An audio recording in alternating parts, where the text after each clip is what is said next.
You are now tuned in to the Peace King podcast. Welcome, welcome, welcome. Yes, sir. Ladies and gentlemen, I go by the name of Hungry HD, aka HD for short. And to my far left, I have the accomplished Troy Maurice. And you know we come together to form the Peace King podcast, where we talk about health, wealth, heavy on the wealth, relationships, hey, come on and whatever else we feel Big like. three. No, that note, I don't have a drink, so I don't get bad luck. So I'm just like, Peace King. You know Peace King. Hey, man, I'm a peace. I'm a toast the special guest in the building. Come on, man. We got the special guest in the building. Y'all heard it. It's the big three: health, wealth, and relationship. And it just so happened, my man Jaron Hicks, man. I said that right? Yeah, that's right. We in here today. That's it. We in here today. My man Jaron Hicks is in the house. You're probably like, hold on, I see him somewhere, but I can't put my finger on it quite. Because you might have seen him. My man is a credit guru. That's what I call it. A credit guru. You know what I'm saying? Credit consultant, funding. I mean, he's pretty much going to help you and anyone else that's under the sound of his voice build your credit and find funding for your businesses, man. It's a pleasure to have you here there, my G. Thanks for having me on. It's a pleasure. So, I mean, we usually say, how was your week and stuff like that, man? Well, let's let you go first. How was your week, man? My week was pretty good. I can't complain, you know. Business is business. How about yours? Business be booming. You know what I'm saying? Ain't nothing wrong with that. Hey, man, my week was great. It started off all right, and this is one of my favorite parts of the week, bro. So, again, it's a pleasure to have you on. HD, how you feeling, bro?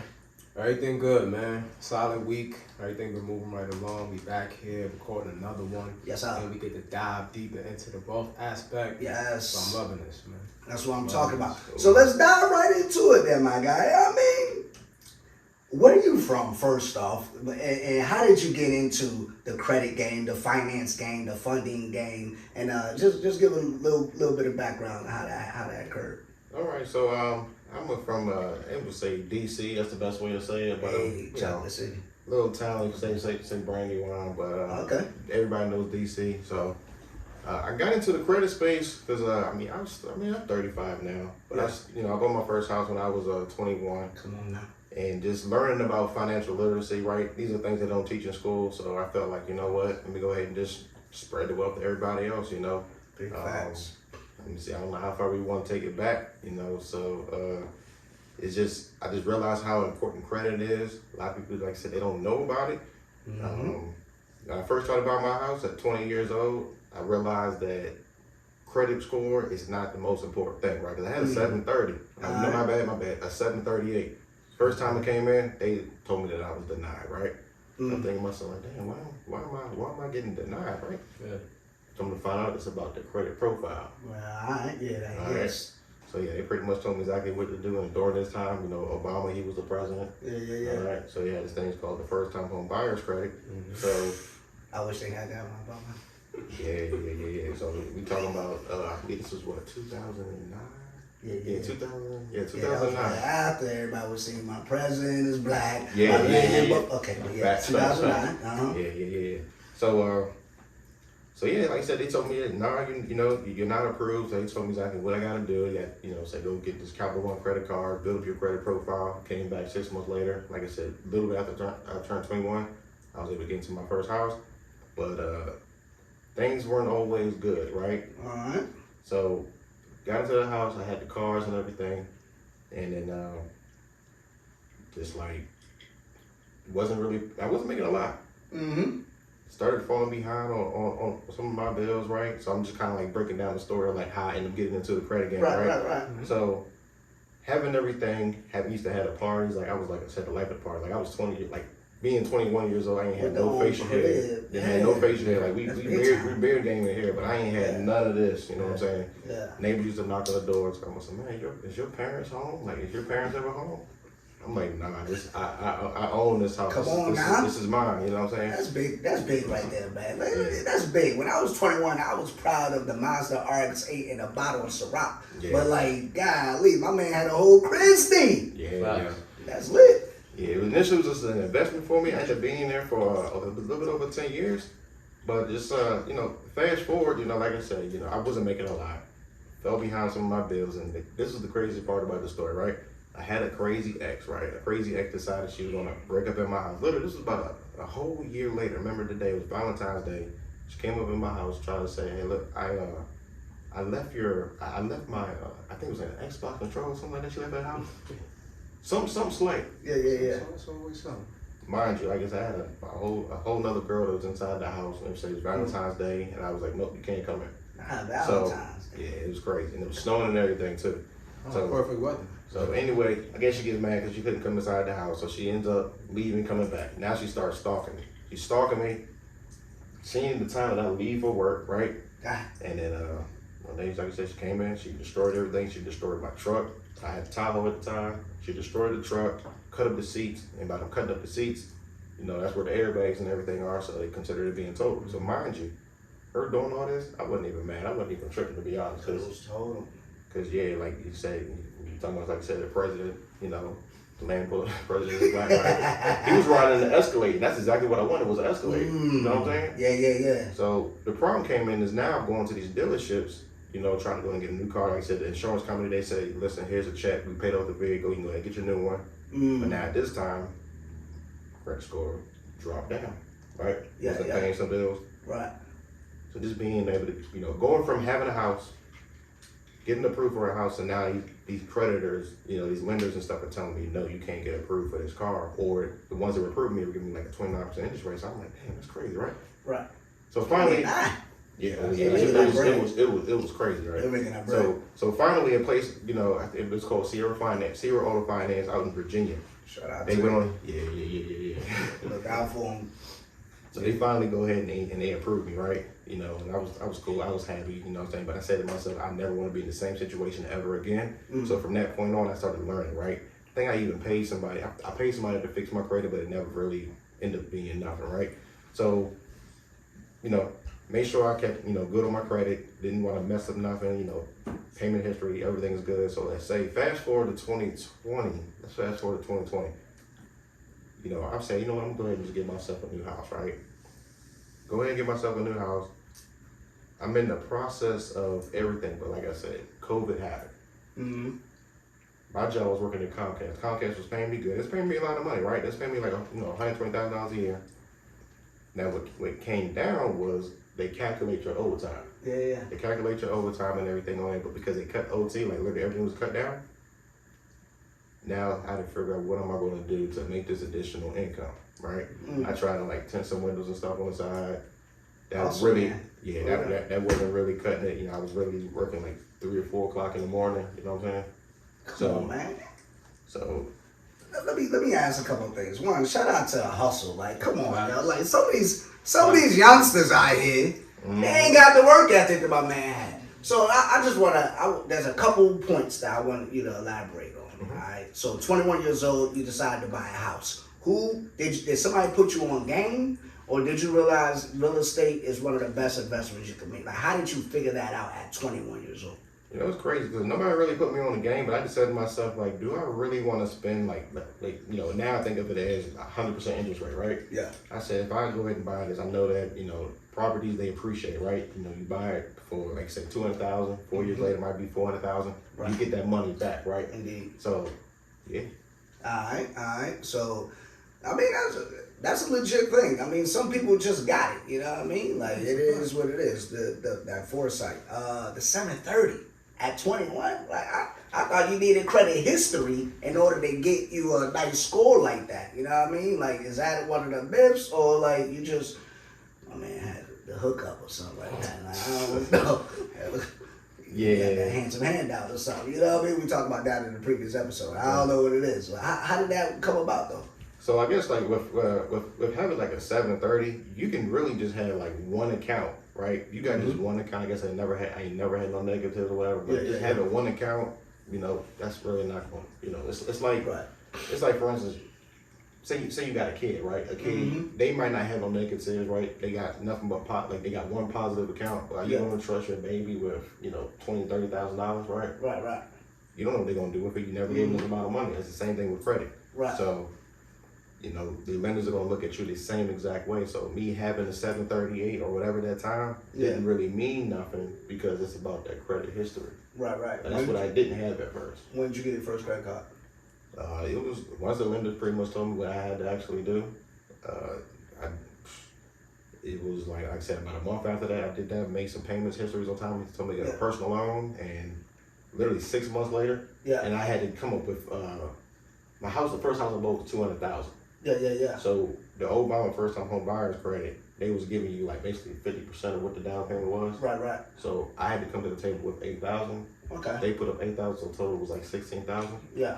So that also gave me time to stack my bread up. Go ahead and do some hustling to get that down payment.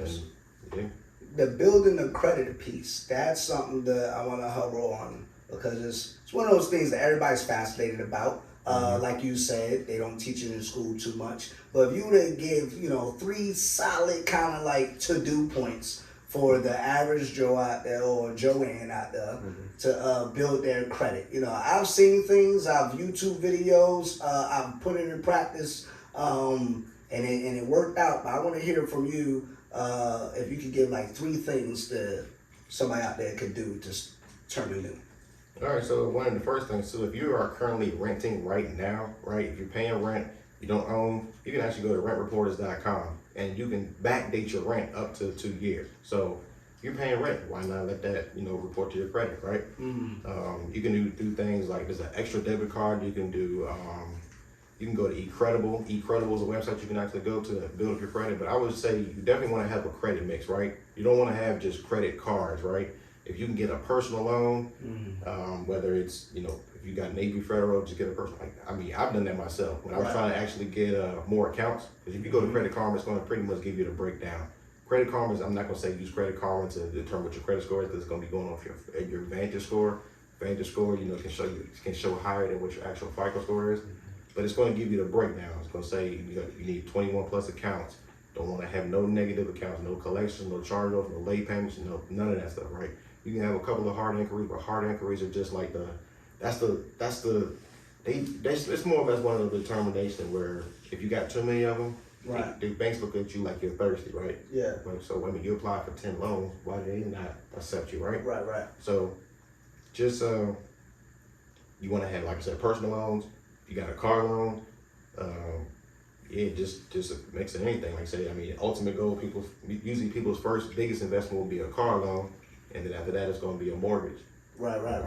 So I want to stay on that track, but I just want to make sure everybody gets that point. So basically, no matter whether you're dealing with finances or dealing with women, it's never good to look thirsty. That's kind of what I got. So the way that, as many hard inquiries that you guys have, you don't want to apply for loans the same way y'all send DMs to these random female pages you don't know. So I just, because everybody might not, so I want to break it down so everybody can catch it. You know what I'm saying? So, all right. So the youngin' or the oldin', whatever, that's out there, and let's say they watch the Peace King pod and they want to hear other, people talking about it.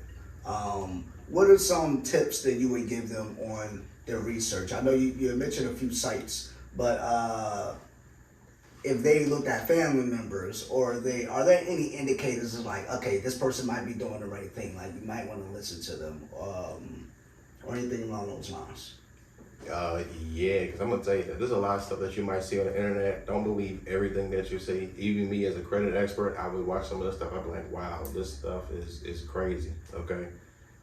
Some of that, you talking about as far as like red flags that could be? Yeah. We can get into that. Like red flags. Let's go red flags from the everyday peeps that may be reaching out to you.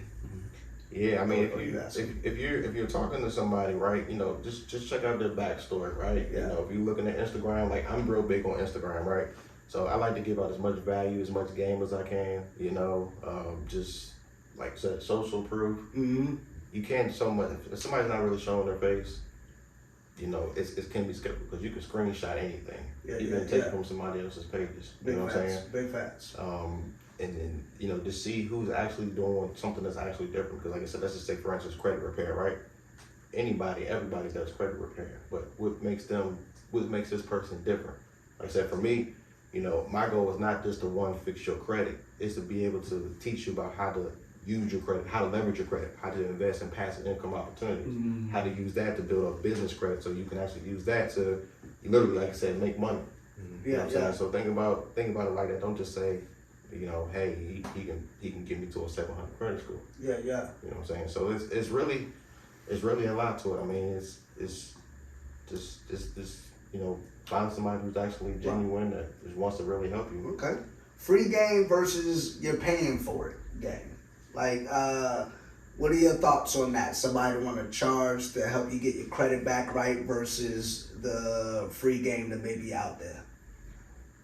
Listen, the thing about this is, and it's the sad truth, those who pay actually pay attention, right? Because if I say I'm gonna give you this course, but I'm gonna give it to you for free, right? More than likely, you're probably not even gonna look at it, right? But if I said I'm gonna charge you $10,000 and you know you're gonna take it serious, I mean nobody's charging $10K for credit repair, right? But just, you know, depending on what your actual goal is, like when I'm talking to people, I want to see what their ultimate goal is. Like, are you even caught up on your bills? Are you trying to do something bigger than just buying a car? Are you trying to like invest in business, right? Just, you know, it's free game. Like you're gonna get some information out of some free stuff, but you're not gonna get everything. All right, It's just I mean, I can dig it. It kind of makes sense. I give free game. Like I got free mini courses. I want you to use that to kind of like, you know, build up my trust, see like what I can actually offer. So it's a combination of, like I said, both of everything. But you know, it costs to be the boss. All right.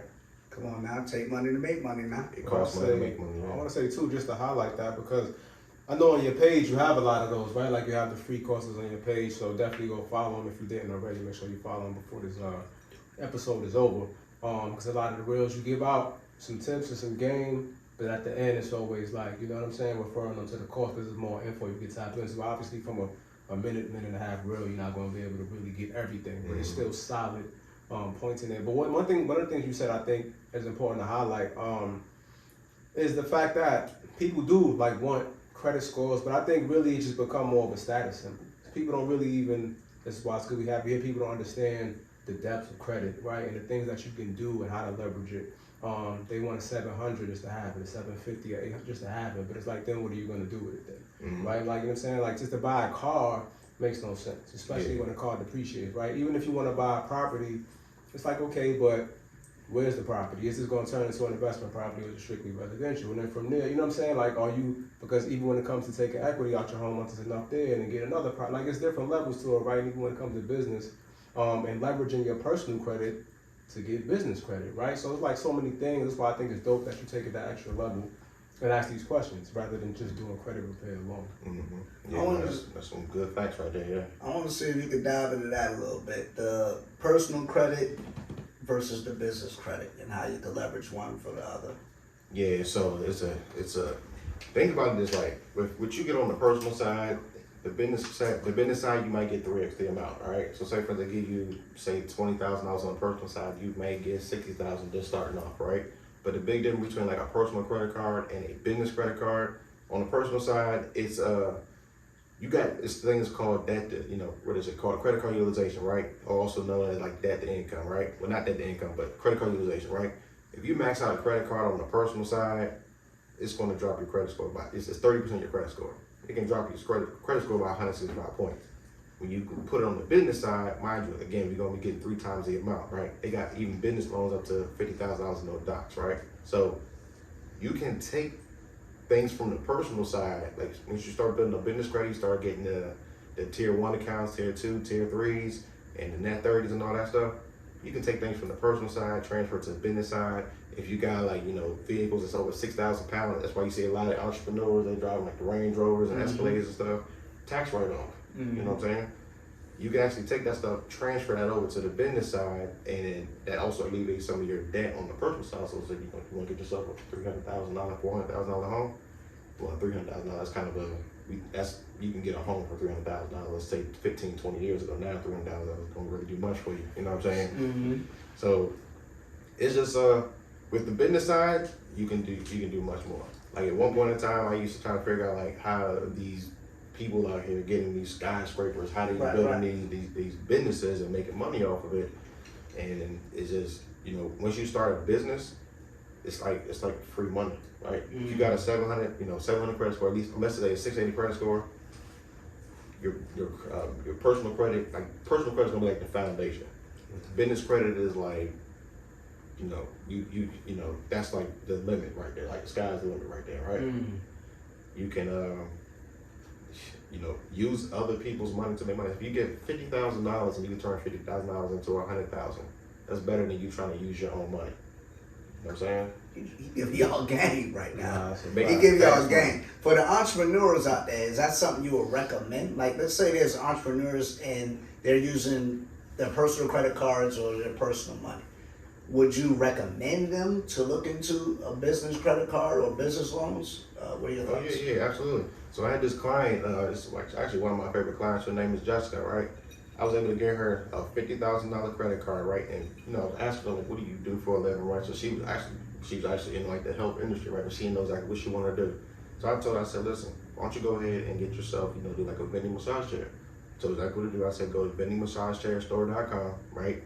Go on there, you know, talk to the vendors and use that $50,000 and buy as many massage chairs as you can. So she was able to work out a deal. She got 20 vending massage chairs.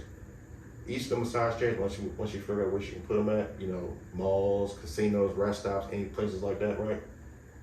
The lowest one was giving her about $700 a month, but on average, you know, let's say about $1,000 a month. Someone with $1,300. If you had just one, you know, making $1,000 is really not a lot, right? But imagine if you got 20 of them. She had 20 of them. So now she's bringing on average $20,000 a month off of using other people's money, a business credit card for $50,000. So now she got a passive income of $20,000, and it gets better than that. I just told her, I said, look, go out here, find somebody that can do it, you know, manage the machines, you know, manage, you know, collect the money on it, pay them $5,000 a month. So now she's pocketing $15,000 every single month. So do the math. 15, 30, 45, 60. After 4 months, you had $60,000. You got a loan for $50,000, so now you're up 10. Now for the rest of your life, or however long you want to do this, you got a passive income source, literally like $15K. You ain't got to do nothing, right? And that's just literally, unless, you know, the vendor says, hey, I don't want this here no more. So I told her, take that money. You can either get another loan, or just get 20 more and just go from there and use that money to invest in other properties. You gotta make sure you do it the right way. Like, you don't want to get $50,000 and go out here and just, let's say you get a loan for $100,000. Don't go out here and just buy a Hellcat, right? Right. It's not gonna make you no money. Exactly. Use. Don't be dumb. Yeah. You gotta be smart. Yeah. One, let's make some noise for that advice. My man changed shorty life. No disrespect to Jessica, you know what I'm saying? I just say shorty life. But hey, mad gems right here first half, you know what I mean? Hey, second half, you know, we gotta get a little bit more spice. You know what I'm saying? I can't leave without saying this too, though. I mean, this is a quick OPP, bro. It's other people's paper. You know what I'm saying? We should not throw it out there. You know what I mean? But I just want to speak to that, just like a quick little testimony, because like when I first started, like this is my clothing brand, Stanley Cloth. I got a cheesecake brand as well. You know what I mean? We going on 8 years now with the clothing. But when I first started, I did not do that. You know what I'm saying? I use all my own bread. I don't put so much bread into the business. Like really liquid cash, you know what I'm saying? Credit, you know what I mean? All of that. And it's like, at that time, it was really like a rush play. You know what I mean? Because I actually was involved with some real estate things at the time. And my partner I was working with, I could just see things kind of turning left. So it was like, you know, before the well dries up, let me go ahead and put it into my business, because I had the plan for it already, but I didn't plan it out far enough, right? And it was a similar situation like you said, when you had good credit at the time, you didn't utilize it, but then later when you tried to get the car, now your credit took a hit, and it was the same thing. Like now when I want to do something with the business credit, I can't, because my personal credit took such a hit. So I definitely just want to emphasize that, you know what I'm saying, because I feel like that's so important, like to come out the game with a game plan and try to build your business credit first before you start your business, and really put it in high gear, because it will really take you much further than just using your own bread. Come on now. Yeah. Can I say one last thing on that too? Absolutely. Look, I did the same thing. Listen, that's why I got this tattoo. This tattoo says no risk, no reward. One of the biggest things that I ever did was actually risking my own money to basically get to the point to where I was at. I really was spending $1,000 a day on ads, right? Now, had I known about, here's the thing about this, when I was spending $1,000 a day on ads, here's the thing, if I went like a day or two, I ain't making money, now I'm down $2,000. Now, had I known about using business credit at the time when I was just got my business started, I could use the credit card. I would have just kept on going, and that could have, you know, you don't always make money the same day. But that's pretty much what that is. So and your personal life ain't affected. You still get to do whatever you want to do in your personal life. So, So I definitely felt that right there. So yeah, for sure.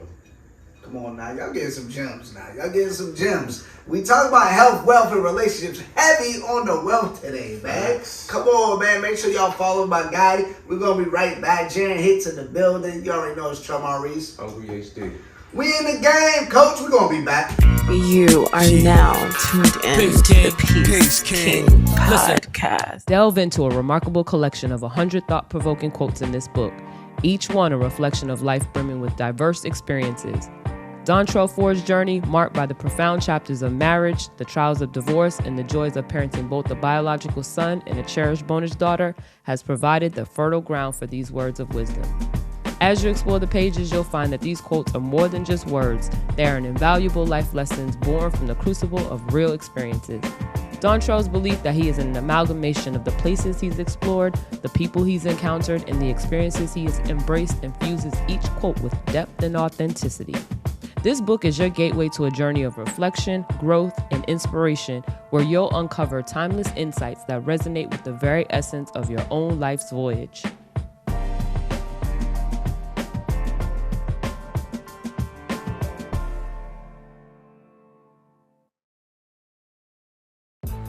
Stay hungry, because name one person at the top who hasn't. Our designs are catered toward the ambitious, created to inspire those who strive to maximize their potential in everything they do. We make pieces simple enough to be worn with a number of outfit options, but flashy enough to still turn heads and make a statement. At Stay Hungry Cloth, you can expect high-quality materials made to live through many wears and proper wash cycles, with a fit that is fashionable but comfortable. Most of our styles are unisex, but we also have pieces just for you ladies. No matter if you're a sneakerhead, fitness addict who likes to be fly, or someone who just loves a dope t-shirt with a message, we got you covered. Members of the Peace Kingdom, we have an exclusive offer just for you. Visit stayhungrycloth.com and enjoy 15% off your first order with the code PKP15 used at checkout. That's PKP15 for 15% off your first order at stayhungrycloth.com. Stay Hungry Cloth. Ambition is a lifestyle. You are now tuned in to the Peace King podcast. Welcome back. Come on, man. Hopefully you subscribe to @PeaceKingPod. Follow @PeaceKingPod on the gram. Follow @TheHungryHD. Follow @Trell_Maurice. and follow J_the CEO. There you go, man. Hey, we in the house. Hey, man, in the first half, y'all got a lot of gems, man. A lot of gems. Whether you're young and old, male or female, dog or cat, I don't know. Tell your owners to listen up. You understand what I'm saying? I don't know where that came from, but it just felt good. Either way, everybody got something to listen to and to apply to their life that build their credit up. Come on, personal and business. We in there. But it's one of those taboo things at times when you try to get to know somebody. You know what I mean? Shorty orty try to know the man try to know the shorty orty at the beginning. And it's one of those things that people can consider deal breakers, red flags when the credit is crazy. You know what I mean? Or non-existent. Or they looking for somebody that they could build with. And want to see indicators that the portfolio is on point or the credit score or those things associated with that is on point. But I just wanted to get your 2 cents on it. Let's start with dating, all right? Do you recommend or not recommend or your just overall thoughts when it comes to a mate, learning someone, and credit or dating? Do you think that's something that should be coming up, should be talked about, or what? Yeah, definitely. I think it really depends on, like I said, what your ultimate end goal is. You know what I'm saying? Because some people feel like, hey, you should go 50-50. Me, listen, I'm the guy. I'm the man. You know what I'm saying? I don't mind paying for certain things, but I want you to be able to put up what you can do. Like if I'm paying the bills in the house, listen, at least I should come home to a clean kitchen. You know what I'm saying? Food on the dinner table. You know what I'm saying? So it's like, listen, what I can do, you're supposed to be my better half. Hey, all right? I ain't mad at it. Now, in the situation where, you know, if you're in a situation where you're doing really good for yourself, and you got to kind of be careful for certain, you know, me as a guy, watch out for women, you know what I'm saying? Because they could take advantage. Yeah. You know, they might say, oh, well, how much you making? What's your credit score? That they in a situation where they down in the dumps, you know what I'm saying? They struggling, they, you know, Section 8, you know, they might do a little whatever they can do to get you in there, and you know, you put that ring on your finger. So I think it really all depends on, you know, like I said, just don't get distracted by looks. Yeah. That can be deceiving. So definitely y'all need to have the same mindset. Yeah. You know, I don't care what my girl makes. Yeah. As long as she's doing her part, you know. I don't want to come home, you just sit on the couch all day and that's it. Nah, I could dig that. Spending habits. Is that something that you look into, like, or you observe during the getting to know phase? And you're like, hold on, I'm a little concerned here. You know?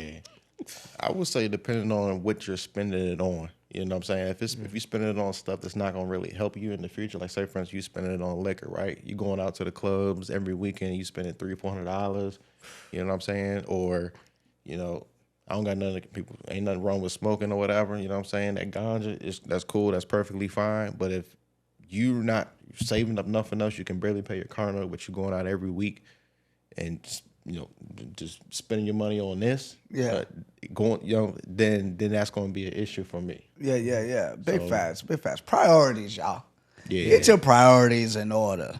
All right. I mean, I think financial gain, at least for a man, when that is on point and building that up as you're young. I mean, you started when you was 21 years old. It's one of the things that I try to put the youngest on early. Like, build yourself.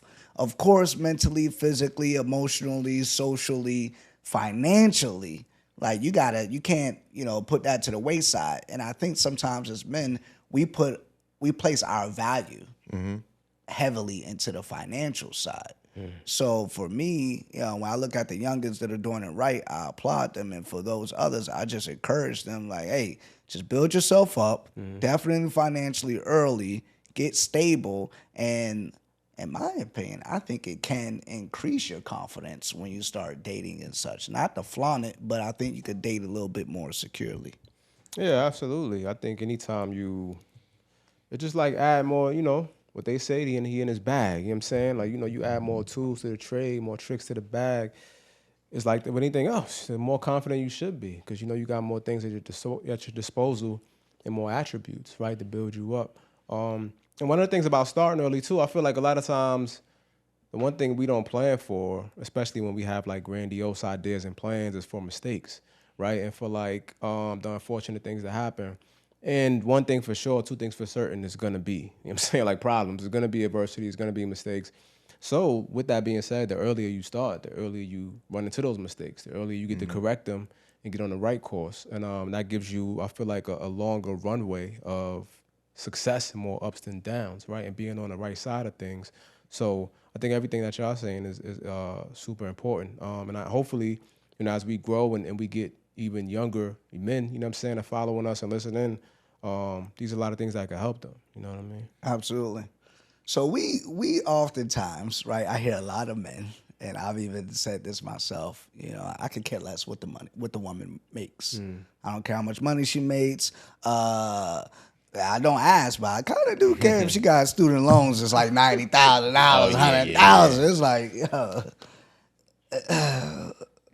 is she fine? No. I mean, we can come up with a plan to break that down. Nah, but I mean, you can't be. I be hearing. You can't be trash, can't cook, and your student loans crazy. I hear a lot of horror stories too. That's wild. But what you got? No, I'm just saying I hear a lot of horror stories too. Like I talk to people, they trying to get their credit fixed because they got in a divorce and now they got to take on the other person's debt, the student loans and stuff. So it's like wow, like that stuff is crazy.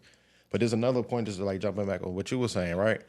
So for me, I ain't gonna hold you. Like when I make a lot of money, man, I'm the happiest man in the world. Yes. You know what I'm saying? Like I don't want to say certain numbers and stuff and get everybody out if you know what I'm saying, but let's just say easy. I'm saying if I make like $10K a day, man, I'm gonna be down there. I'm gonna meet my girl at the front door. Yo, how you doing, baby girl? What's up? You want a massage? You know what I'm saying? And even her, you know, she making some money. She making some commission. She's like, yo, I made it. So it's kind of like you want to have that kind of that relationship. You know, I want somebody that's going to push me. If it's, you know, like it's like going to the gym, right? You going to the gym. If you go to the gym by yourself and you don't got nobody that's going to be there to say, you know, give me five more push-ups, five more pull-ups. You know what I'm saying? You're gonna be like, oh, I'm tired. I'm done. Right, but the personal trainer is going to push you. I want my girl to be able to push me to do better, to keep on striving. Because at the end of the day, the more, you know, the harder I go, the better that we can do. You know what I'm saying, for the family and all that stuff. So you know, in that aspect, you know, for me, that part right there is important. I want somebody to be able to push me. Don't just, oh yeah, okay, you made $100 a day. Okay, cool. Nah, you need to push me. Yeah, man. Hey, women be a motivation. Yeah. I mean, sure. partnership in general, motivation. So it's, you know, kind of like, all right, I don't care how much she makes or such, but I mean, if she's financially set and she's on point, let's say she has more, I mean, it makes you think of the business side of the relationship. I mean, when you looking for a mate, you know, people say it is a business. There's love, of course. That should be the foundation. That should be the core. But a part of it is business. I mean, back in the day, you used to have families that was set up and arranged for marriages because they knew that this family, you know what I mean, maybe was farmers, this family owned markets. So it was like, oh, well, my son will marry your daughter, and then it will still prosper. You know what I mean? Like, it was just arranged back in the day. So I think it's not a bad deal that if you are interested in a mate, and you can see, okay, you have this skill, I have this skill. We can actually merge entities, and then we can build an empire together. And that's different than you constantly hear, like, I don't care how much she makes, I don't care how much she makes. But I say, don't be blind to it. I'm not saying, you know, go after to try to use someone, but if it just so happens that she's on point with it or he's on point with it, I encourage to use that. I mean, I was just talking with someone earlier. Her and her partner buying buildings and stuff together. You know what I'm saying? Like, that's big time. Yeah. That's next level partnership. I feel like that's the true essence of a partnership. No. It's a merger. And you got to know yourself, too. Sometimes it's other nuance and aspects to it because I'm somebody that, you know, habitually don't like people in my face all day. You know what I'm saying? So for me, if you don't have a lot going on, or if you're just content where you are, the more likely you're gonna have more free time. The more free time you have, the more you're gonna want to be in my face. And that's not gonna work for me. You know what I'm saying? So for me, it's like I've always appreciated situations where it's like I know you get into it too. And you have like high aspirations, then I know you're gonna be getting to it. So I'm gonna be getting to it. So we got a lot of time apart, and then when we come together, we can really lock in and grow and, you know what I'm saying, appreciate each other's time. So I think just knowing yourself and know, you know, what you like and what you want to align with is very important. And just like to touch on something you said earlier, because I think it's something that women sometimes are confused about or just don't understand. And then I think it's just the aspect of being a provider for men, right? I think that's where the money attachment comes from. Because same thing, like if I'm in a situation, countless men in my life, right, that I know, whether it's my dad or uncle, whoever, it's like, well, you ain't getting no bread, like, it ain't, you know what I'm saying? Like, you're not feeling nothing. You know what I'm saying? Like, and it ain't nothing nobody could do to change that. I think a lot of time that frustrates a woman you're in a relationship with because she feels like she's doing all she can and trying to build you up and do certain things, but it's like, yo, it is what it is. You know what I mean? It's not a knock on women. I just need you guys to understand that until he's right with how you gonna win if you ain't right within. You know what I'm saying? Like, until he's right within himself, bars, until he's, you know what I'm saying, until he's getting what he wants to get, it's not really much you can do. You know what I'm saying? So I'm not saying to stop doing what you're doing, but understand to not take it so hard on yourself at the same time. Indeed. Y'all gotta get hip to this, all right? Especially for the young kings out there, right? It's Peace King. We didn't do a you're bugging segment, but I'm gonna say you're bugging if you're not taking heed to the advice given. The smarter you are, what I've learned in life, you know, especially dealing with the ladies and such, is ladies like learning from the guy. I think it's a natural thing. I think it's a part of like the leadership, you know what I mean? So if you become smart, it's something that everyone deals with, finances and the freedom thereof, you know what I mean? And it's one of the illest tools or resources known to man because it grants you the freedom. You get smarter than that, it's going to help you. I mean, and so I like the point that you made that I think the finances are directly related to your mental. And just you saying, hey, I made this amount, it kind of changes the course of my day. I feel light on my feet. I want to do more. Like, I'm happy, chest out a little bit. I'm walking a little taller. You know what I mean? Short kings, get that bread. Stand on your bread. You know what I'm saying? Like, I mean, son, you gotta figure it out. Yo, I gotta speak on this right here. Like this topic right here is just wild. And I listen, my girl watches this, you know what I'm saying? And the person I'm about talking about, she gonna watch this too, and that's cool, that's perfectly fine. But it's very important that like to when it comes down to the money, it's gotta be about the right person, right? Yeah. Because I've had this is a real life stuff. I cannot make this stuff up, right? I had a girl, man, she had a business. She, you know what I'm saying? But when I came into her life, you know what I'm saying? And I took her literally from making $4,000, $4,500 a month, which is still cool. You running your own business, right? To making $65,000 a month. She went from that to $65,000 within like 3 to 4 months. Me telling her how to do different things, how to market, right? Everything was all cool when she wasn't making a lot of money. When she wasn't making a lot of money, guess what? I got gifts. She was buying me stuff. She was buying me, shoes, Balenciaga, like all that stuff. Yeah. So she started making all this money. Now she's trying to compete with me. You know what I'm saying? She trying to buy cars more expensive than me. She went on and bought now she really gonna know who this is. She bought a BMW M8, you know what I'm saying? Like over $100,000. She trying to pass me, you know what I'm saying? So now she got to the point where she got this high class. She's buying like these $8,000 purses. I can't even think of the names offhand. The Birkin joints. The Birkins, all that stuff, right? Yeah. So now she just felt like, I'm the shit. You know what I'm saying? We can cuss on here, right? Absolutely. Speak your piece, bruh. Listen. Yeah, Let her know. And you ain't bought my man no bust down. She just felt like she did shit, yo, and literally, sugar, you honey, could iced not tea. tell her nothing. Now, at this point in her life, now she's out in the clubs, she's out in the streets. Come on now. And I'm just like, damn, yo. And now here comes Christmas time. She making all this money, and guess what I get? I might get a bottle of wine or something like that for Christmas. And I'm like, damn. That's crazy. So, ultimate goal is you just got to make sure that it's the right person. So if you find somebody that you're going to make money with, if she with you, she wants to help you make some money, make sure it's a person that's in it for you and not just trying to take advantage of you to get to a certain point to, be with somebody else. Come on, you know man. What I'm saying? We got to get some love to that.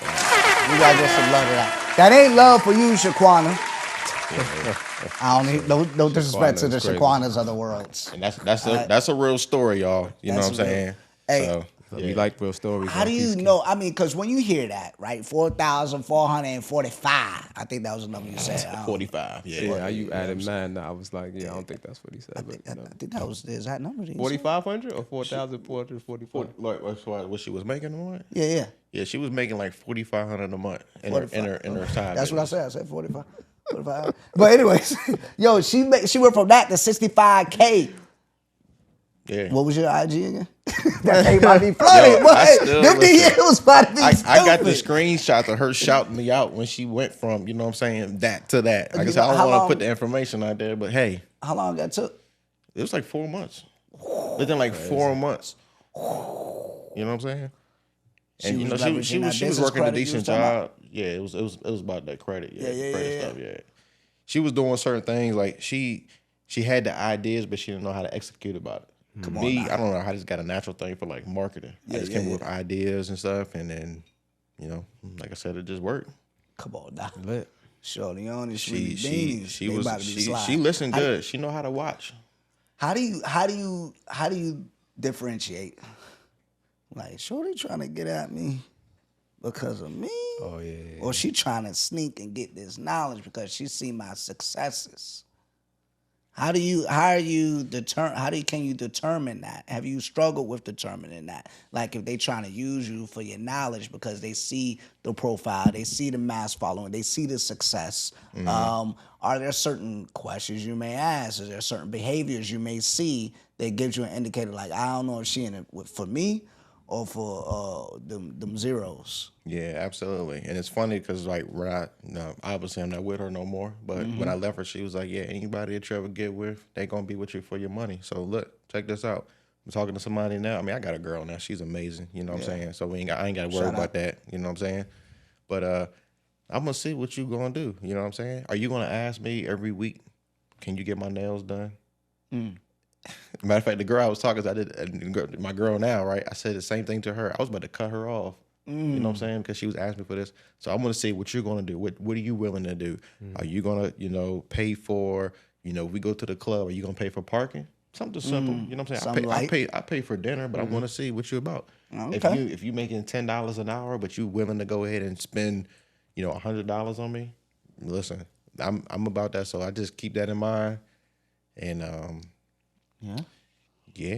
sometimes it can be tough, but I definitely when you in that situation where you're making good money, you gotta ask these questions. You gotta see how she acts, see how she reacts when you don't give her stuff. I mean, it's sad to say because some women are really just good women. Right. You know what I'm saying? Nah, that's big. That's big. Yeah. Ladies, men like the random things too. I don't like. I'm the type that I spend the bread when we go out on the dates. When we, I like enjoy it. It just makes me feel, I don't know, more as of a man. I guess more in that provider. It's not saying I gotta provide for the shorty audience. She ain't my woman. You know what I'm saying? It just makes me feel good. But to your point, like, if she does be like, we just went out to dinner, we want to go somewhere else, and the valet only takes cash, and it's like, I gotta go to ATM, and she like, oh no, I got, it'd be those little things. It's like, smallest things. What I mean? That's mad lit. I'm taking notes. Taking note of that. You know what I mean? Like, you're a good one. Facts. You know what I mean? And then if she get that guy in the car, then it's even more. I mean, I do the same. I had to say it. I do the same thing for friends too. Whether get female friends, male friends. It's just the smallest things for me. You know what I'm saying? So that's big facts. Don't be like, this is Jaron. You got big money.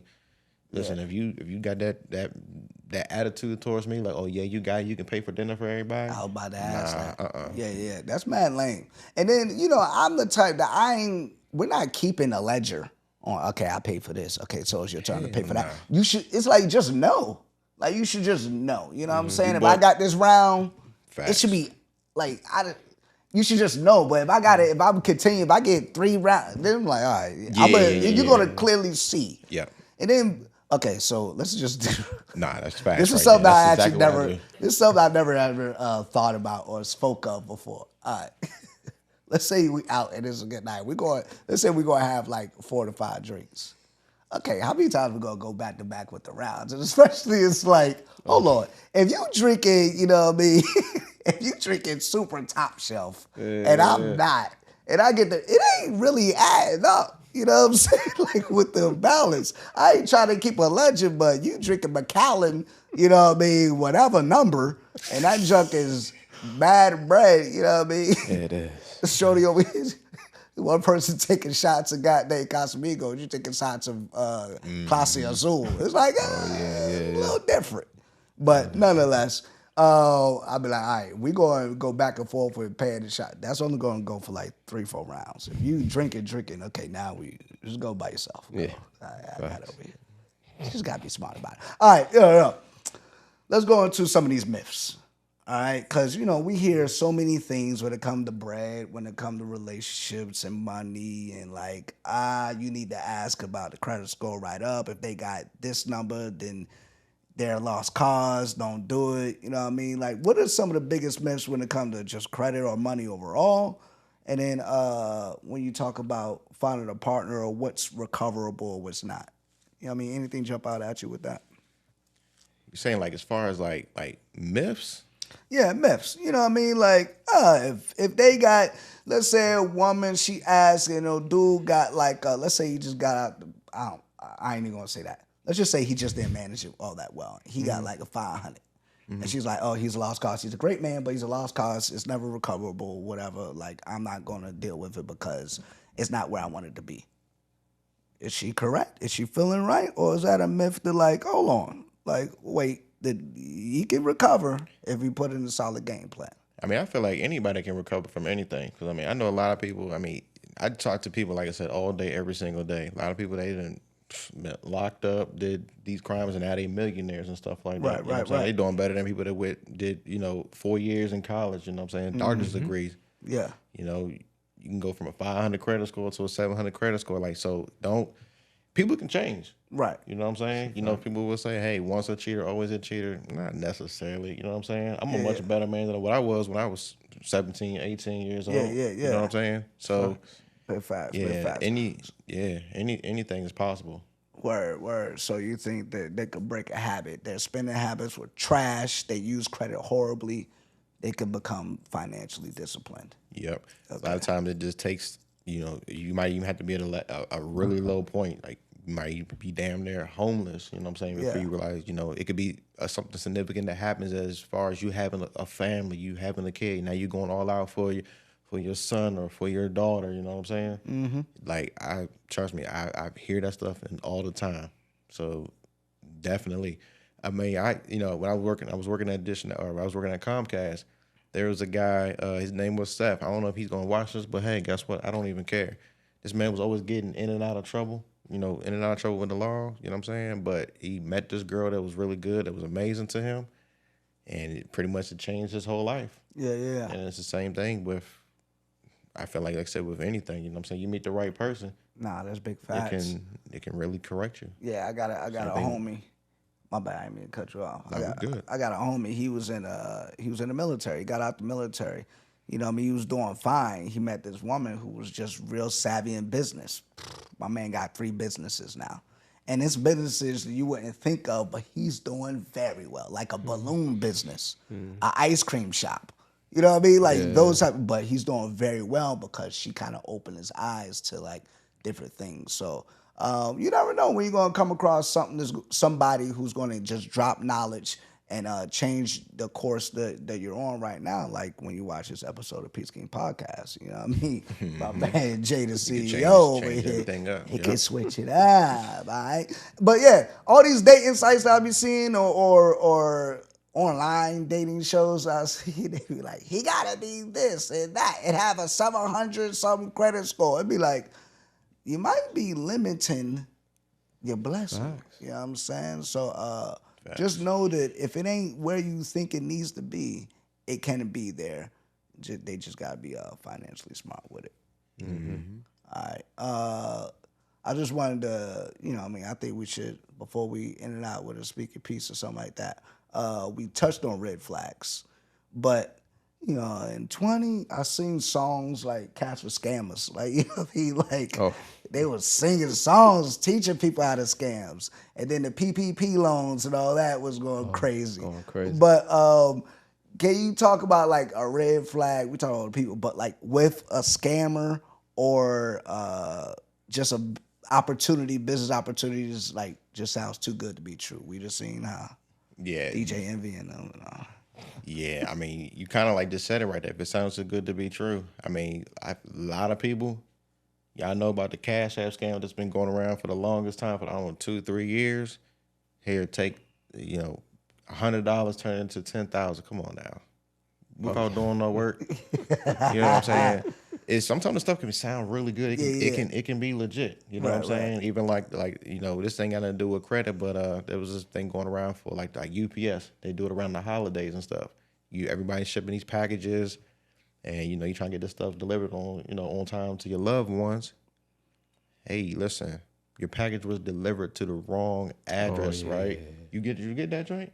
Yeah. Yeah, and I ain't gonna lie, it got me last year until I realized. I said, wait a minute. I put it was on my Apple Card. I said, damn, I'm trying to hurry up and get something there. It was like 2 days before Christmas. I'm late sometimes with stuff like that. Yeah. I was like, wait a minute. They just asked me for a redelivery fee. But why?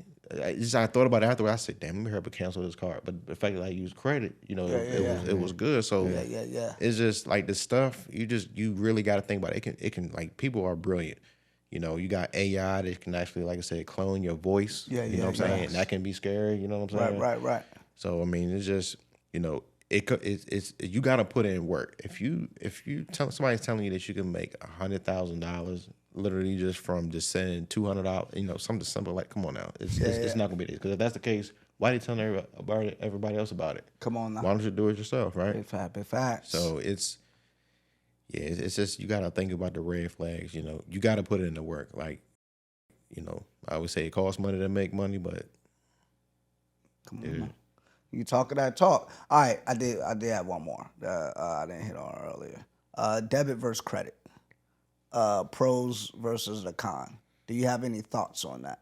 Yeah, absolutely. So when you're using credit, I always recommend using credit. Now, like I said, I wasn't always like that before I wasn't, before I was educated about the benefits of using credit. But with credit, one, you got a whole bunch of, you're more secure, right? If something happens, your car gets stolen or lost or whatever, you can say, hey, listen, my car was stolen, this is fraud. You can get that money back. Mm-hmm. On top of that, too, if you're using a credit card with rewards points, we was talking about earlier behind the scenes with, you got that, what was it, American Express, you get the rewards points, you can travel and stuff for free.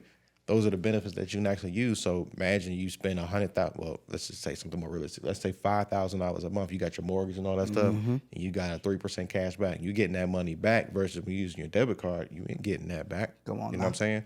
So it's always beneficial to use OPM, other people's money. You can take that, you can pay that back, and as you're using that credit card, you're building that history, and now your credit limit's going to be able to go up. It's going to be able to increase. If you start off with a $5,000 limit, by the time you said and done, 5 years later, or just even two years later, now you got this whole sky limit. And like I said, I thought to myself, I said, well, I make slow money if I can make fast money, right? So we also was talking about, like I said, when I was starting my business, I was using my own money, which is technically would be considered debit. Debit is like the money that you got into your account. So because I was using my own money, if I didn't make money, now I'm scared. I'm trying, like, you know what? I don't want to spend no more money on ads because what if I don't make this money back? But if it's on somebody else's expense, it's other people's money. Guess what? It's much less riskier, and you go and you can make that money back faster. You know what I'm saying? So yeah, definitely. I would definitely always recommend using credit card over debit card. Come on, okay? now. Even listen, check this out. I'm gonna say this last one right here. Hey man, we listen. Everybody knows who Floyd Mayweather is, right? If you're watching this, you should know who Floyd Mayweather is, right? You know this man is a multi-millionaire. He might even be a billionaire at this point. I don't even know, right? But this man, everybody knows he got capital, but he will literally he did this investment. He did this interview where he spent he got to prove. I'm trying to think what he got proof for, but he used credit. He used credit to be able to make $300,000 a month on a real estate property. So using credit, even though he got his own cash, if he's using credit, why are we not using credit?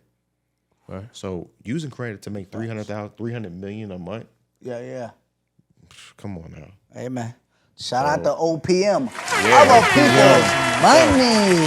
I did have. That might be a good name, but a joint. I don't know. Nah, it is. I think it is. Yeah. I did have one question too. Something I seen you talk about before, and I just feel like this would be good for clarity, just for my personal, but everybody out there too. I see you say something about paying yourself, and like you explaining like ADP and that whole process. So I was just trying to, get a clear understanding on that and what the benefit of it was, or is, I should say. All right, so yeah, the theory behind that is, so if you're an entrepreneur, right, you're a business owner, right, you're not getting like paychecks every 2 weeks, right? It's you're not a W-2 employee. Typically, when you're trying to go apply for things, whether it's just a house or a car or even just a big business loan, right? You need to show proof of income. Now, if you just started your business, say 6 months ago, how can you show 2 years of tax returns? So the workaway. Damn, what's the word for it? Workaround. The workaround for it. I know you. The workaround for it is to be able to pay yourself. That way you can make yourself an employee for your own company. All right. Okay. So in that case, I don't want to say nothing that might sound bad, but you can like legally write your own pay stubs so that it shows consistent. Because these banks, when you get approved for, if you want to get approved for say $100,000 or $200,000, they want to see that you're making consistent cash flow, right? Now, we all know with businesses, I mean, you can make $50,000 one month. Next month, you might make $10K, and after that, you might make $100K. when these banks, they see that you made 10K, 100K, and then it's up and down. Yeah, too erratic. It's they consider you like high risk. Yeah. But if you pretty much pay yourself a consistent income, $20,000, $20,000 or $22,000, they look at you and they're like, okay, you know what? We can go ahead and improve them. So the theory behind the whole like ADP paying yourself, like you can get yourself, you can actually register with this company or sign up with this company. It's called Plastique. Plastique allows you to pay yourself through a credit card. So say you get a credit card for $50,000, right? And you know that based on your expenses or what you need to get approved for, you need to make $20K a month. Cool, simple, it's easy. Link the credit card with Plastique with ADP. ADP is a payroll processing company. Pay yourself. It's gonna take money off the credit card. $10,000 every 2 weeks. You can do it you can do weekly, bi-weekly. So you got $10,000? Yeah, $10,000 every 2 weeks. Now that's going to be $20,000 a month. So you can be able to show $20,000 a month. So now you got two forms of income. You got your pay stubs and you got your bank statements, right? Okay. It's coming off the credit card. The benefit to that as well is once it hits your business account, now you can take it and transfer it to your personal account. And the best thing to do is use a credit card with rewards points, right? Once it hits your personal account, now you can take that and pay back that credit card. So now you're paying back that credit card twice in a month, which is also going to be boosting your score because now you're paying this back. You're paying back $20,000 every single month. And you got your 3X rewards points, so you're making money off the rewards points. That limit increase going to come too. Exactly. Yeah. So, I understand now. Yeah. So I mean, like I said, that's a little trick to it. But again, at the same time too, you got to be careful with that because, like I said, you don't want to. Like if you really only making like $2,000 a month, if you showing that you're making $20,000 a month, if you do that for the whole year, now all of a sudden you owe Uncle Sam, $200-300K. You know what I'm saying? Great point. You got to be careful. So you got to know what you're doing with any money that you're making. You know what I'm saying? Don't get $100K and go and buy something stupid, right? It's not gonna make you no money. So indeed, got to be smart about it. Gems, yo, gems. Did we have a Speak Your Piece or a question from the in-studio audience? I think we did. Did we not?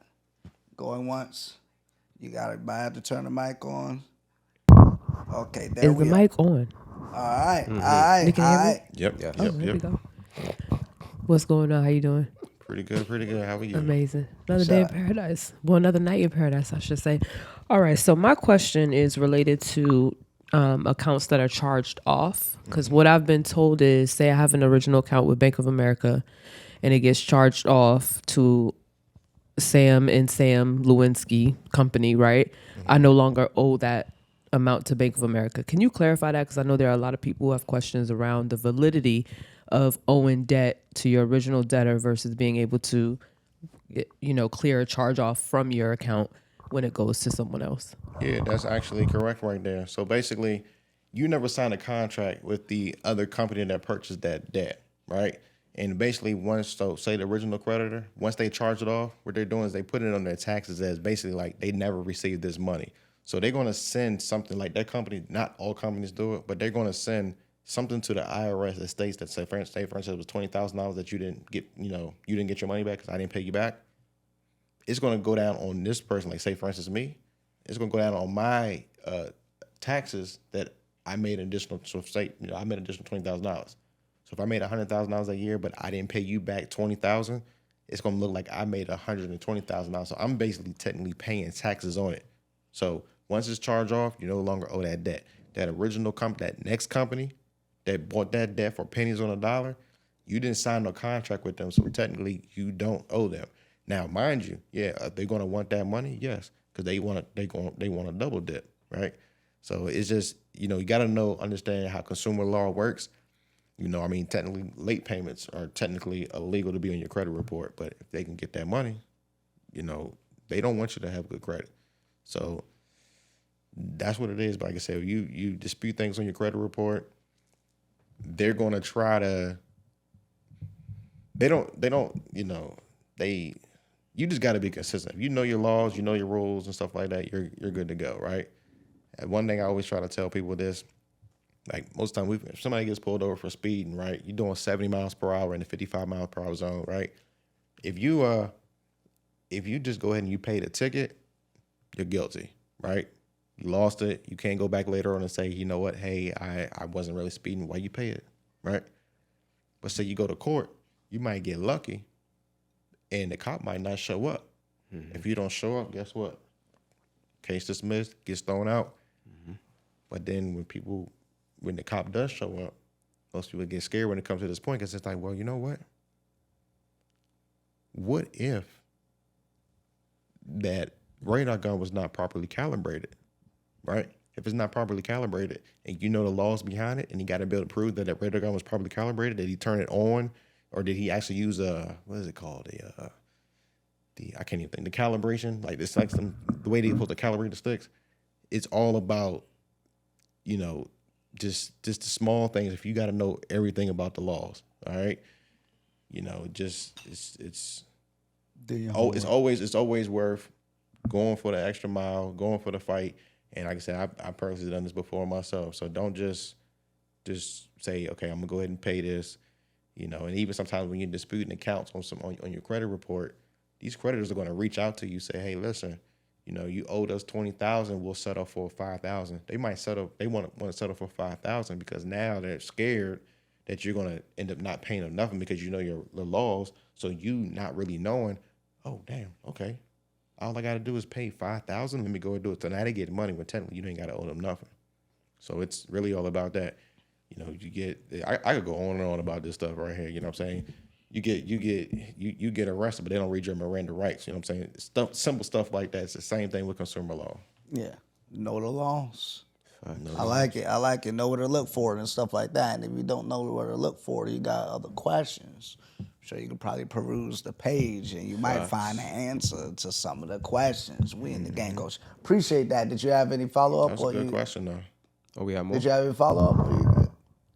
So, I do have a follow-up. So my follow-up to that would be, what's the next step that someone would take in terms of knowing what consumer law? Is there a letter that they send, a letter of dispute to the original creditor, or do they send it to the third party that now has the debt? Like, what's the next step in that process? And to tag along to that, from your personal experience, because I feel like credit is one of those things, especially in our community, where it sounds like Spanish when you're only English speaking, and so we ignore it or we try to push it down and say it'll go away. So if someone wants to learn, besides obviously reaching out to you, go to your Instagram page, follow you, but what did you do when you first started out to get the information? Did you go to YouTube? Like, what's something simple you can give someone as a tip of where to start?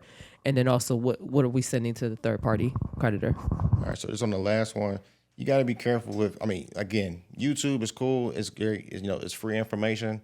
But I don't believe everything that you see on there, but it's always a good start, right? You want to be able to make sure that you invest in a mentor. I think of a mentor as like a GPS, but we'll get into that. I don't want to make the question too long, right? Or answer the question too long, right?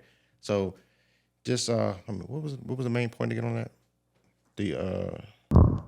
The main point was, one, where do you go to find the information for someone that's like speaking the language that's foreign, right? Credit is a foreign thing for this person. They have no idea where to start. Where should they start? Because where did you start learning, right? We know your backstory.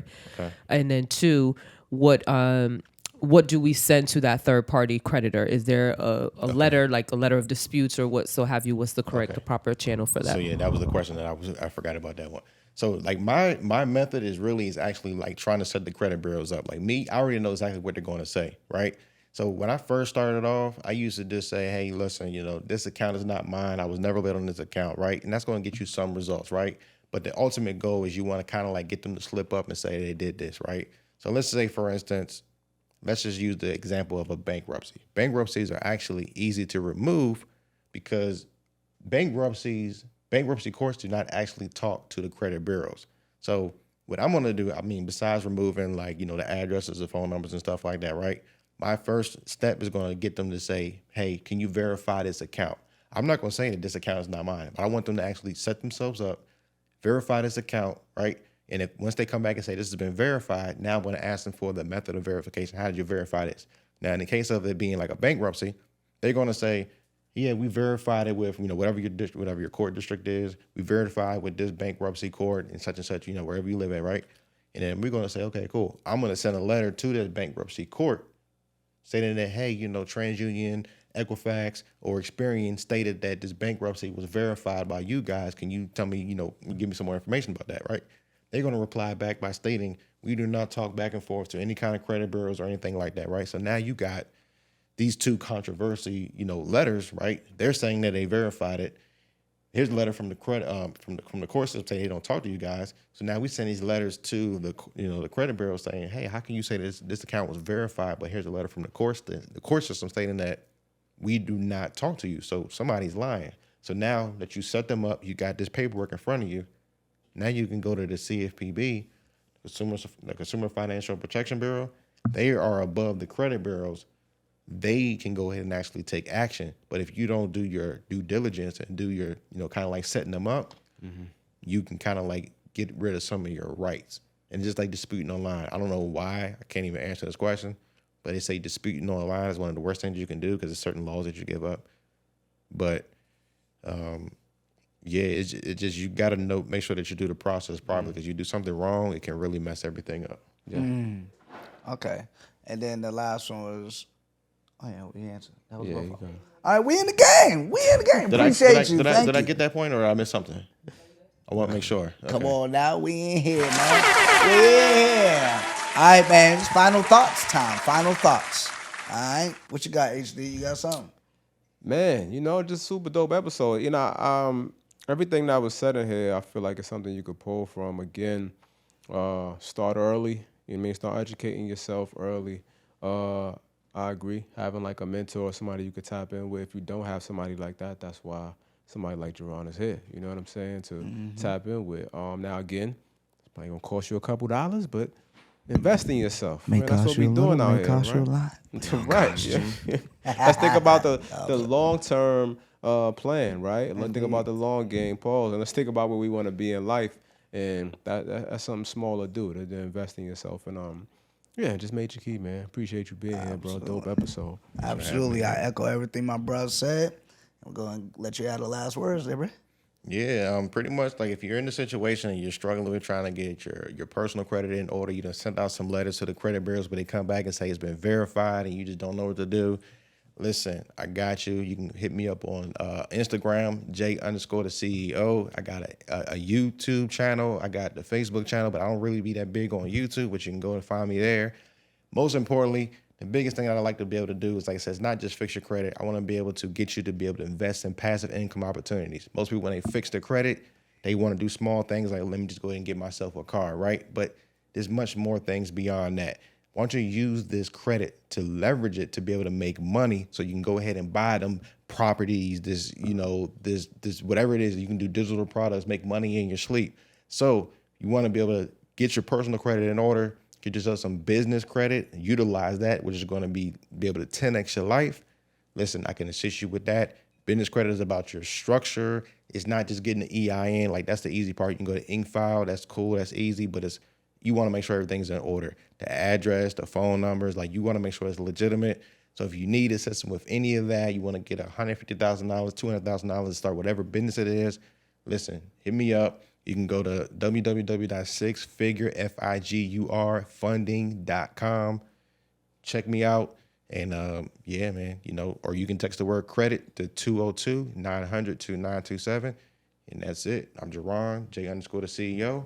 And let's make 2020. Well, I ain't gonna talk about it yet, but hey, we 2020 something. All right. Hey, let's get it, man. Appreciate you for coming on. You're Jaron Hicks, man. It's your boy Trump Maurice. Hungry HD. We out. Yeah. You are now tuned in to the Peace King podcast.